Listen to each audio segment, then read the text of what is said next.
64 as you play Super Mario 64. Submerge in a 3D environment with 15 worlds of beautiful graphics. We all have that one game we used to play as a kid. That one game we play over and over and continuously never get bored. Well, that one game for me was Monster Rancher 2 on the PS1. I could play this game for hours and hours, and here's the thing, I didn't even have a memory card, so I could just repeat it over and over again. Unfortunately, I only rented it from my local Blockbusters, so I could only do it once a week when my family would go over to the Blockbusters and we'd rent out the game. I'm 24 now and I check every single game shop I go into. CEX, market stalls, car boots, even Comic Con where the prices are ridiculous. Just for a copy of Monster Rancher 2 on the PS1. I mean, I could really just buy it online in all honesty, but it's the actual hunt for the game which makes me very, very happy. Recently, my prayers were answered by Koei Tecmo announcing that they're going to make a remake of the first and second Monster Rancher for Switch, iOS, and PC. My life is now complete. In all honesty, I didn't think it was that popular to even warrant remakes, but I've seen the reviews in the comments and people are loving it. But you're asking, Jake, what are these games you talk about so highly? Well, my dears, let me give you the rundown into the world of Monster Rancher. Hey, before we get into the video, welcome to the channel. Leave a comment down below on what you've played relentlessly as a kid. Also, it would mean a lot if you would leave a like and subscribe if you like the video. This is the first one on my channel and I just hope it does well. Monster Rancher, or Monster Farm in Japan, is a franchise made by the Tecmo Company in July of 1997. Starting with Monster Rancher on the PS1, it has 14 different games over multiple platforms over various amounts of years. So the overview of the game is that you're just basically a monster breeder in charge of raising the highest class monsters for battles in tournaments, for exploration, for fashion. From birth till death, you're in charge of its food, exercise, playing with them, taking on little adventures. Think of it as the most in-depth Tamagotchi you've ever seen. The series itself gets compared a lot to Digimon and Pokemon alike. Whilst Pokemon is a monster collection game, Monster Rancher is a monster breeding and raising game. Fun fact, the first Monster Rancher was released before Pokemon Red and Blue in the US and the EU, so in the Western world around the time Monster Rancher was ahead of the game, coming out first in 97. The franchise booked an anime as well, which ran for 3 years. It could be compared to Digimon and Digimon Tamers specifically, where the game is in the real world and the main character gets transported into the game, and the series about how the character interacts with the digital world. Now, back to the game. I'll be talking about Monster Rancher 2 because it's the only one I've played all the way through, multiple times for hours and hours, upon end, much to the annoyance of my dad, mom, and brother. So let's start things off with the main attraction, the monsters themselves. Now I'm going to try and recite the lore from memory from the starting cutscene of Monster Rancher 2.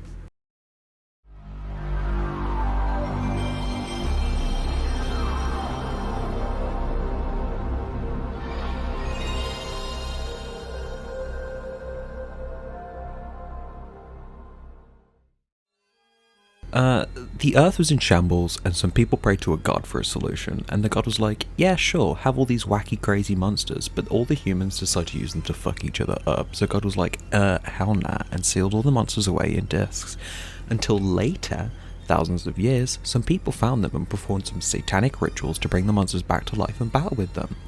I'm not sure, I'm probably very wrong, but you should play for yourself to find out. When you first start the game, you'll be told you're an up-and-coming monster breeder and you're given an assistant named Colt. You and Colt head off into town to search for your very first monster, and there are a few ways to do that. The first way, and probably the way that you're going to probably get your first monster, is in a shop in the city centre. It rotates its stock by season, and there's always feature a Moochie, which is this pink thing, the mascot of the franchise, a green dinosaur. I don't really understand why this one didn't swap out, and then a third monster which will swap out season to season. This could be a boxer bunny, to a crab, to a blob of goo, to a giant eyeball. These were the basic monsters and all of them were very, very lovable nevertheless. But if you're a child like me and didn't realise there was more ways to find monsters, then I feel sad because it goes in. The next place where you can get new monsters is in the lab. This lab is basically the PC from Pokemon where you can store your monsters. They do a quirky little pose. A lot of them are very adorable. I really like the eyeball because its mouth just goes blah. But This lab holds a secret. They perform experiments on the monsters, merging your frozen monsters into two types of monsters. This is the second way you can get new monsters. You can merge a lot of the monsters together to create a mixed breed. For example, if you breed the Moochie, the mascot, this little pink thing, with the Pixie, you get this monstrosity. Or if you breed a plant with an ape, you get this thing, which I think is very adorable. There are a lot of wacky combinations you can come up with, and a lot of them just look so darn weird. It's hard to pass up on doing this bit. There was another option to grab monsters from discs in Monster Rancher, and this was with CDs. Yes, I'm talking about them round discs that music used to play from. If anyone remembers, you could open up the flap on the PS1 and take the game out and it would still be running for a short while. Well, the Monster Rancher games utilized this as a main mechanic. This game was next level. If anyone remembers that fight in Metal Gear Solid where you had to take out your controller and put it into the second slot, it was kind of like that, but it used any CD going. So you would walk up to a place called the Shrine and the lady would ask you, do you want to summon a monster through a disc? You'd say yes, and it'd say, please remove the Monster Rancher 2 disc. You remove the Monster Rancher 2 disc and you put in the CD. You press it down and then the summoning animation starts. And it will generate a monster. I'm not sure how it generates a monster, but I'm pretty sure it's something to do with some serial code on the CDs. Each serial code must generate a random number, which generates a random monster. But nevertheless, any CD would work. I distinctly remember I had 2 CDs that I used on repeat as a child, and that was Elefunk from Black Eyed Peas and a Spice Girls album. And I would put them in all the time. The Spice Girl album, I remember, gave me some Wolverine cat, and Elefunk gave me a blue wall. Just a floating blue wall with a face, and that was it. Now, I was gobsmacked as a kid when I found this out, and I'm still gobsmacked now. It is such a fun and unique mechanic that I would love to see implemented in other games. In the later installments of Monster Rancher, they even had special summons for special CDs that you put in. For example, if you put in Harry Potter and the Chamber of Secrets DVD into Monster Rancher 4, you got a owl monster, and this was a unique one just to Harry Potter and the Chamber of Secrets. It was a weird looking buff owl on steroids. When you've got your monster and you're ready to go, it's time for you to head back to your farm and raise and train your monster from their birth till their death. The farm itself is a cute little homestead in a grassy meadow which you can level up as you play the game. Rank up your trainer rank, rank up your farm. It's simple. It has a field to play and train in, a barn for your monster to sleep in, a shed for food, a shop and a school. All the essentials, of course, for raising one weird monster. Or in my case, a eyeball with a giant mouth. Each monster itself has unique stats which determines the moves they can get, how much damage they do, how tanky they are, how they act, if their moves will even hit. You have life, which shows you how much HP a monster has, power, how much their physical moves will do, intelligence, how much their special moves would do, skill, how likely it would be for you to hit an enemy, speed, how likely it would be for you to dodge an enemy attack, and defense, how much of a hit you can take from a power and intelligence attack. Each race has its own special effects and ability, but trust me, there's a lot to go through, and I'm going to stick just to the base stats. The way you raise your monster is split into weeks, months, and years. Each week you can make your monster do one major action like train, sleep, battle, go to schools, and various other little actions like feeding them treats, playing with them, or going to town. When you want to train your monster to increase the stats, you have to put it through a drill, which raises its stats in the chosen drill stats. Like for example, if you want to increase the HP, you make it go for a run. My favourite one is the defense one, because your monster just tries to cross a room and it gets hit with a load of random stuff. I kind of feel bad for it when it fails, because you have the option to scold them, or tell them they'll get it next time.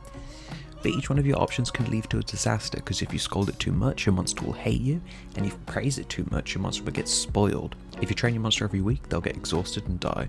So there's so much to think about at this stage of the game. It's one big ripple effect where one thing causes other things to activate, causing more things to happen. It's very, very hard to keep track, especially when you're a small child. I had a tendency of feeding my monster potatoes because they were cheap, but I didn't realise that that had a negative effect on my monster. You can also send your monsters on errantries, I think I'm saying that correct, which are kind of like school trips where the monster will visit various places like islands, jungles, mountains. There they will raise their stats, learn new moves, and fight loads of boss monsters, one being a giant crab when you take them to the beach, which most of the time will destroy your monster, especially if it's under the age of 1. When you go on errantries as well, there's also a chance to get unique items, but this doesn't happen all the time. It's also essential to take your monsters on these errantry trips, because it's the only way you can properly get new moves. For example, if you're an intelligence-based monster, chances are the starting moves that you'll get will be 2 weak power moves, and you want to try and unlock more intelligence moves, so you go to a certain errantry to try and unlock that certain move. Also, keep an eye out for when the errantries are half price. It costs 2,000, I think, to take your monster on an errantry, which is a lot of money, especially when you're starting out. But sometimes you'll get a deal and it will be 1,000, so look out for that. Monsters are classified with a rank from E to S, which is an approximation of how strong your monsters are. It also determines what rank of battle your monsters can battle in, with E being the lowest and S being the highest. Monsters usually start off as E rank, and you have to participate in official tournaments to rank up their rank. There's also normal tournaments which you can participate in for money and items. Battles span over 60 seconds in a 1v1 setting on a battlefield split into 4 segments: long, medium, short, and touch. Each section of the battlefield corresponds to a set of moves your monsters can use.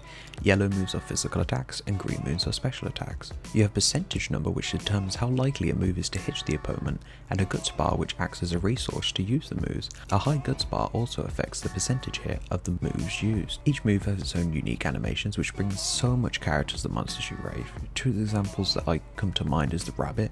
It becomes kind of an MMA fighter using traditional boxing moves, bobbing and weaving, and the wall literally just grows a face and slaps people with its giant muscle arms. I could not make this up if I tried it.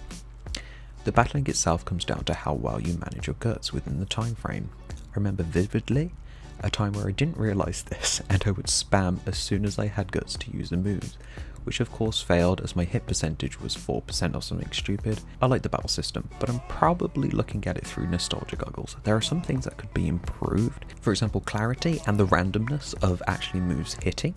I know it comes down to stats, but there's always that percentage that's creeping up, and if you fail that one move, it could be battled over. I definitely recommend trying Monster Rancher 2 for yourself. It reminds me kind of a mix between Street Fighter and Pokemon.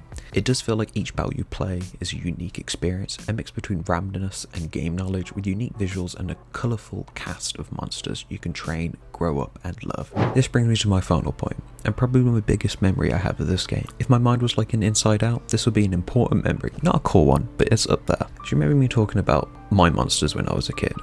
I had a Gaboo called AAAAAABBBBBB. Yes, I know, I was a naming genius when I was a child. Well, I distinctly remember playing with my dad as one of my earliest memories, playing Monster Rancher 2 with ABBBB. He got to 3 years old in the game, and at that time I didn't know what I was doing, so he came to the end of his life and he passed away. And what I love about this game is when your monster dies, the characters in the world react to the death. Everyone you speak to in town, everyone that you interact with, they all are like condolences on your monster passing away. When it's actually time for the monster to die, you'll send it to rest and you'll see its spirit leave their body, dying sweetly in their sleep. I think this was one of the first times I properly experienced death as a child in my life, and I remember I couldn't stop crying over this hench blob of yellow goop. I remember my dad comforted me and we drew a picture of AAABBBB and signed its death date, time of death, and it's kind of comforted me. Yeah, I don't remember a lot from my childhood, but that I do remember. A remake of Monster Rancher 1 and 2 is coming out December 9th on the Switch, iOS and Steam. I highly recommend giving it a go to make some long life friendship with some weird and wonderful monsters.